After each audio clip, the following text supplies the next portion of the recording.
Salam, hər vaxtınız xeyirli olsun uşaqlar. Ümid edirəm yaxşısınız. Bizim bugünkü mövzumuz əşyanın yeri, qaydalar, düzülüşlər, azdır, çoxdur, saylar bərabərdir və s. Bu haqqında bir dərs olacaq. Gəlin baxaq. Damla nəşriyyatdan bu testləri işləyək. Bunlar mənim toplarımdır.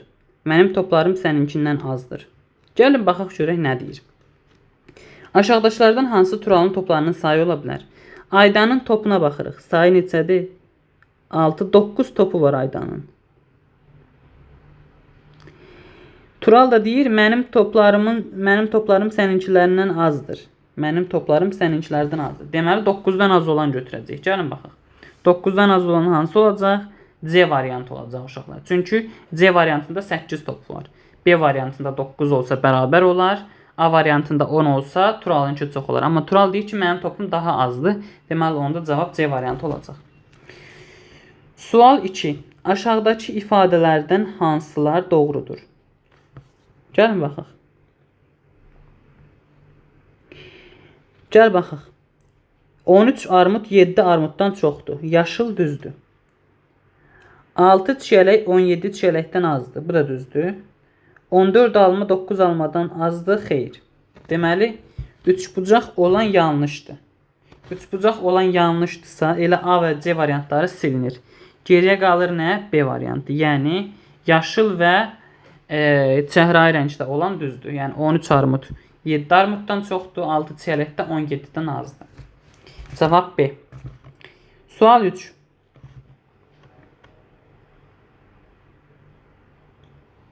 Gəlin, baxaq görək hansı uşaqlar. Baxın, gəlin məntiqlə görək. Göy, qırmızı, yaşıl, sarı.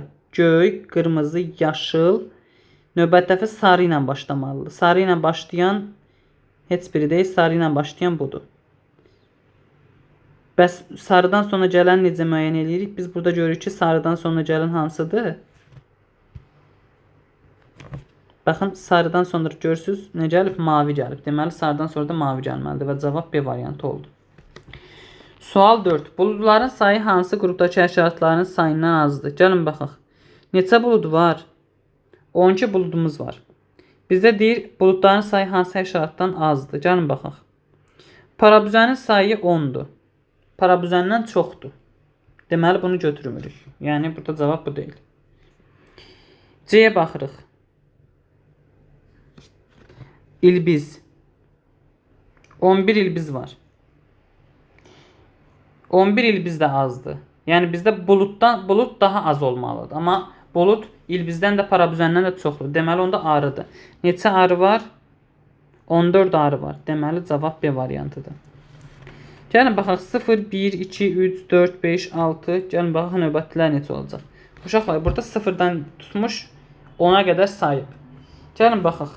0, 1, 2, 3, 4, 5, 6. 6-dan sonra neçə gələcək? 7. 7-dən sonra neçə gələcək? 8. Deməli, cavab B-dir. Sonuncu sualımıza baxaq. Pişik harda yatıb? Gəlin, baxaq, görək. Gəlin, belə yaxınlaşdıraq. Görək, pişik həqiqətən harda yatıb. Burada görürük ki, pişik harda yatıb? Divanda, kresloda yəni. Gəlin, baxaq. Pəncərənin yanında xeyir. Kreslonun altında xeyir. Kreslonun üzərində yatıb uşaqlar. Yəni, cavab burada oldu nə? B variantı. Belə, bugünlük bu qədər uşaqlar. Ümid edirəm bəyənərsiniz. Sağ olun, salamat qalın. Gələn dərslərdə görüşərik. Hələlik.